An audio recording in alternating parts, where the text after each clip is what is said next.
میرے پاکستانیوں، آج میں پہلے تو اب ملک کے معاشی حالات کے اوپر بات کرنا چاہتا ہوں، اور میں اس لیے بات کرنا چاہتا ہوں کہ اور مجھے بڑے افسوس سے کہنا پڑتا ہے کہ یہ ہمیں پوری طرح پتا تھا کہ جب رجیم چینج آپریشن کانسپریسی چل رہی تھی تو ہمیں پوری طرح پتا تھا کہ ایک دفعہ ہماری معیشت ڈی سٹیبلائز ہو گئی، ایک دفعہ یہ ہل گئی، ایک دفعہ ایک سیاسی استحکام چلا گیا تو یہ سنبھال کوئی نہیں سکے گا۔ اور خاص طور پہ مجھے پتا تھا کہ یہ جو لوگ 30 سال سے اس ملک کے اوپر حکومت کر رہے ہیں اور جنہوں نے یہ سارا ملک کے مسئلے ان کے دور میں شروع ہوئے، تو مجھے پتا تھا کہ انہوں نے نہیں سنبھالنا۔ تو میں نے اپنی طرف سے پوری جو نیوٹرلز تھے ان کو پوری طرح میں نے آگاہ کیا، اور میں نے پھر سے میں بار بار یہ چیز اس لیے کہتا ہوں کیونکہ یہ ہمیں پتا تھا یہ ہونا ہے۔ اور شوکت ترین کو بھی جو فائنانس منسٹر تھے انہوں نے بھی پوری طرح سمجھانے کی کوشش کی کہ یہ نہیں سنبھلے گی، اور یہ بڑا مشکل سے ہم سنبھال کے بیٹھے ہوئے۔ اور کیوں مشکل تھی میں یہ بھی آپ کو بتا دوں مشکل کیوں تھی۔ اسے کہتے ہیں کموڈٹی سپر سائیکل۔ اس کا مطلب ہے کہ ساری دنیا میں جو انرجی پرائسز ہیں، بجلی، تیل، پٹرول، کوئلہ، یہ ساری دنیا کے اندر ایک دم اوپر چلے گئے۔ کرونا کے بعد جو کہ ایک سپلائی سائڈ کے اندر ڈسرپشن دنیا میں آئی، یعنی جو اس سے نیٹ ورکس ٹوٹے کیونکہ کرونا میں لاک ڈاؤن شروع ہو گئے، تو اس سے جو سب سے بڑا نقصان ہوا کہ جب سپلائیز ٹوٹی انرجی پروڈکٹس کی تو قیمتیں اوپر چلی گئی۔ تو ہم جب آخری دن ہمارے حکومتوں میں تھے تو جو تیل تھا وہ 110 سے 115 پہ چلا گیا پر بیرل۔ آج بھی اوپر بھی گیا، 70-75 سے لے کے آج 85 پہ ہے۔ تو جب ہم تھے تو جب تیل اوپر جاتا ہے تو سب کچھ اوپر چلا جاتا ہے، اور پھر جس طرح میں نے کہا کہ باقی بھی جو کوئلہ اور گیس یہ سب اوپر چلے گئے۔ تو ہمارے لیے مشکل تھا بڑا، کیونکہ ہم بڑا بیلنس کر رہے تھے کہ ایک طرف لوگوں کو بھی مہنگائی سے بچائیں، لیکن امپورٹڈ انفلیشن آ رہی تھی باہر سے، جو بھی چیزیں باہر سے آ رہی تھی۔ اب گھی، وہ پام آئل اوپر چلا گیا تو گھی کی بھی قیمتیں، دالیں اوپر چلی گئیں، تو ہم بڑی مشکلوں سے بیلنس کر رہے تھے۔ تو اس لیے ہم نے اپنی پوری کوشش کی بتانے کے لیے کہ دیکھیں اگر آپ نے اس وقت یہ سازش کو کامیاب ہونے دیا تو یہ سنبھلے گی نہیں۔ تو آج مجھے بڑا افسوس سے کہنا پڑتا ہے کہ ہم اب ادھر چلے گئے ہیں کہ میں نہیں کہہ رہا، یہ معیشت کے ایکسپرٹ سے آپ پاکستان میں پوچھ لیں، بلکہ باہر بھی جو مضمون لکھے جا رہے ہیں پاکستان پہ، فائنینشیل ٹائمز میں ابھی پاکستان کے اوپر مضمون آیا ہے، سارے اب ایک بڑا خوفناک اور خطرناک پاکستان کی ایک پکچر بتا رہے ہیں کہ ہم جا کدھر رہے ہیں۔ اب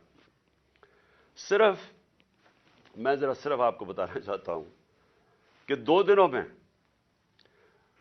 33 روپیہ گرا ہے ڈالر کے مقابلے میں، اور ان کے 9 مہینے میں 84 روپیہ گرا ہے ڈالر کے مقابلے میں۔ یہ کیوں گرا ہے؟ پہلے یہ سمجھیں کہ روپیہ کیوں گر رہا ہے۔ روپیہ اس لیے گرا ہے کہ ہماری تاریخ میں سب سے خطرناک سٹیج پہ ہمارے فورن کرنسی ریزروز پہنچ گئے ہیں۔ آج ہمارے جو فورن کرنسی ریزروز ہیں وہ 3.6 ارب ڈالر ہے۔ میں صرف آپ کو موازنے کے لیے ہندوستان کے بتانا چاہتا ہوں کہ ان کے میرے خیال میں 600 ارب ڈالر سے زیادہ ریزروز ہیں، تو ہمارے آج 3.6 ڈالر پہ ریزروز آ گئے۔ میں صرف آپ کو بتانا چاہوں کہ جب یہ نو کانفیڈنس کا یہ موشن داخل کروائی گئی تھی اسمبلی میں، اس وقت ہمارے ریزروز 16.4 ارب ڈالر تھے۔ ہم جب گورنمنٹ میں آئے تھے تو وہ 8 اور 9 ارب ڈالر کے بیچ میں تھے۔ ہم نے ان کو ادھر سے اٹھا کے تو 16.4 ارب ڈالر پہ ہمارے ریزروز تھے جب نو کانفیڈنس دائر ہوا یہ سازش کے تحت۔ تو جب ادھر سے 16.4 سے آج پہنچ گئے 3.6 پہ، اس سے کیا ہوا؟ روپے پہ پریشر پڑنا شروع ہو گیا اور روپیہ گرنا شروع ہو گیا۔ تو یہ میں آج آپ کو بتاؤں کہ ہمارے دور میں یہ بار بار کہتے تھے تباہی کر دی ہم نے، مہنگائی کی تباہی کر دی، اس کے مہنگائی کے اوپر میں بعد میں آتا ہوں، لیکن روپیہ گر رہا ہے۔ اور بڑی وہ اسحاق ڈار وہاں سے سٹیٹمنٹس دیتا تھا لنڈن میں جدھر فرار ہوا تھا کہ میں نے یہ ڈالر کر دی اور میں یہ کر دوں گا، اور آپ کو پتہ ہے آتے ساتھ بھی اس نے پھر بڑھ کے ماری۔ تو وہ جو 84 روپیہ گرا ہے ہمارا ڈالر کے مقابلے میں صرف 9 مہینے میں۔ اب اس کا اثرات کیا ہیں؟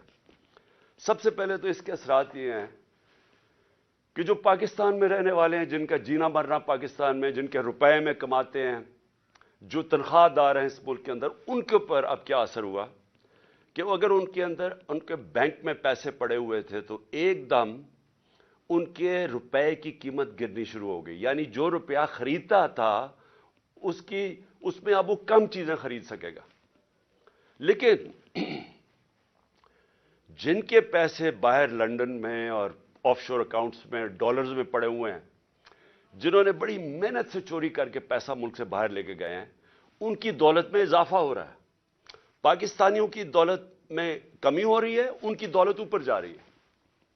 اور اس لیے میں ایک چیز بار بار کہتا ہوں، اور میں آج آپ سب کو یہ کہنا چاہتا ہوں، میری قوم غور سے میری بات سن لیں، کبھی کسی پارٹی کو ووٹ نہ دو جس کی لیڈرشپ کے پیسے ملک سے باہر پڑے۔ کیوں؟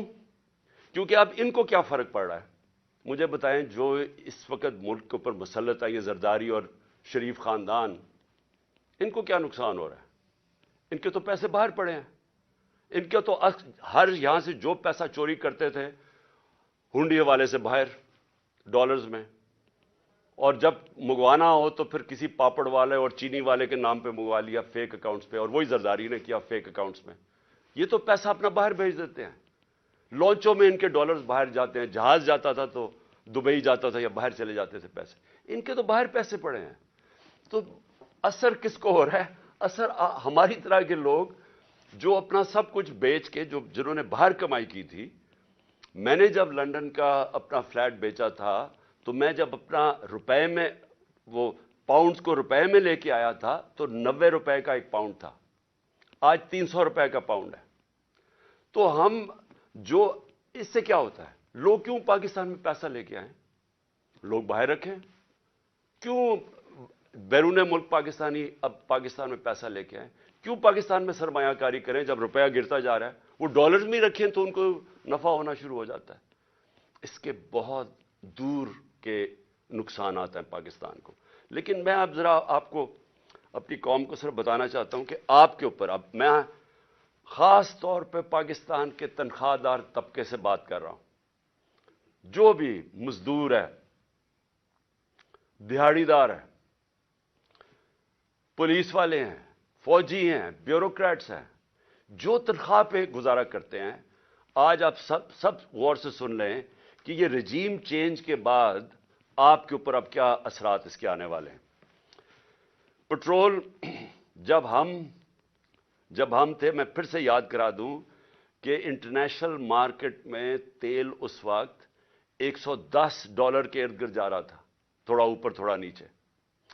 آج ابھی اوپر گیا ہے انٹرنیشنل مارکیٹ میں تیل، ابھی بھی وہ کوئی $85 کے قریب ہے، یہ $75 تک آ چکا تھا۔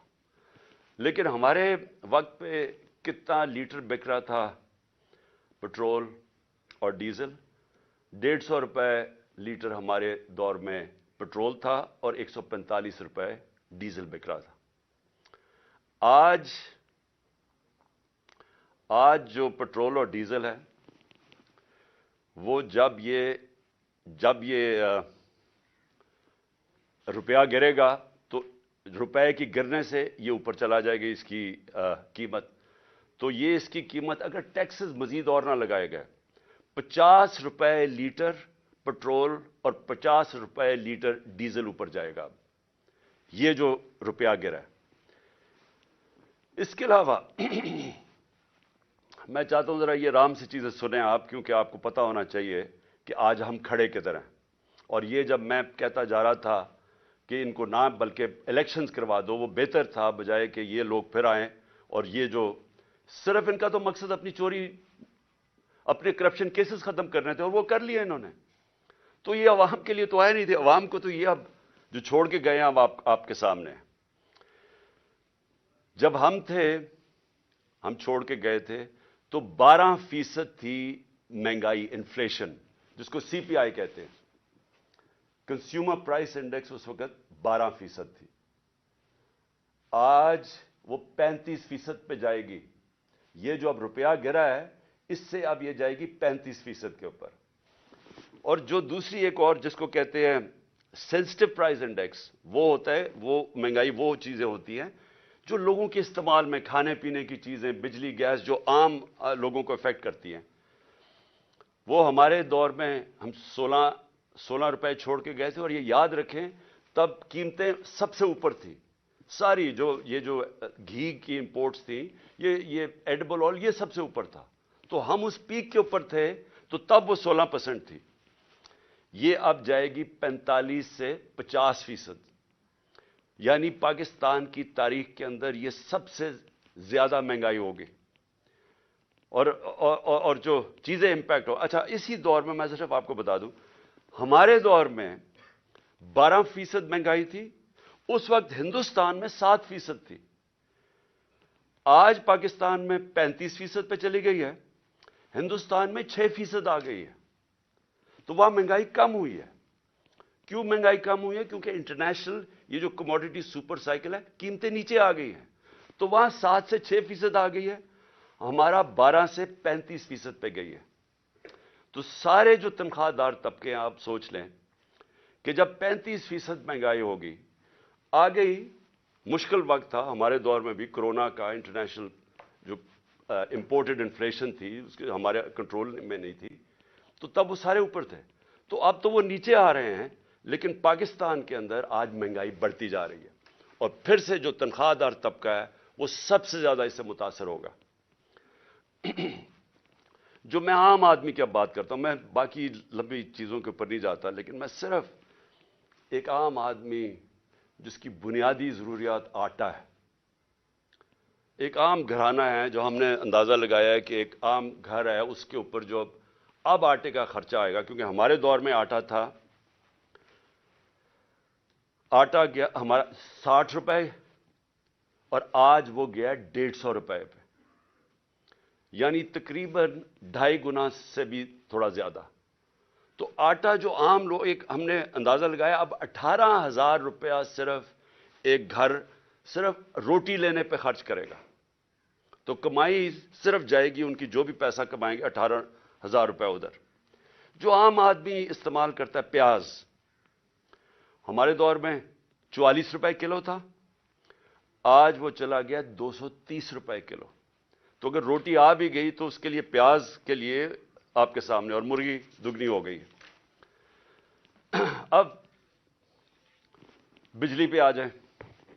دیکھیں بجلی جو ہے نا، یہ آپ سمجھ جائیں کہ یہ اب آ گئی. جو بجلی کے بل ہیں، لوگ پہلے سے شور مچا رہے تھے. ہمارے دور میں بھی لوگ شور مچا رہے تھے کیونکہ بجلی سب کو افیکٹ کرتی ہے.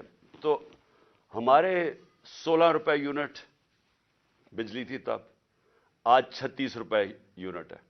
لیکن اب اس کے یہ جو روپے گرنے کے بعد یہ پہنچ جائے گی، اس میں 8 روپے یونٹ مزید اضافہ ہوگا. گیس 47% گیس کی قیمتوں میں اب اضافہ ہوگا.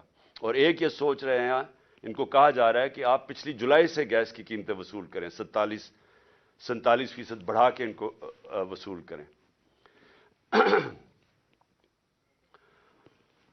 اس کا امپیکٹ عام لوگوں کو تو میں نے بتا دیا آپ کے اوپر کیا ہوگا، لیکن میں اب آپ کو بتاؤں کہ اس کا امپیکٹ پوری معیشت کے اوپر کیا ہوگا.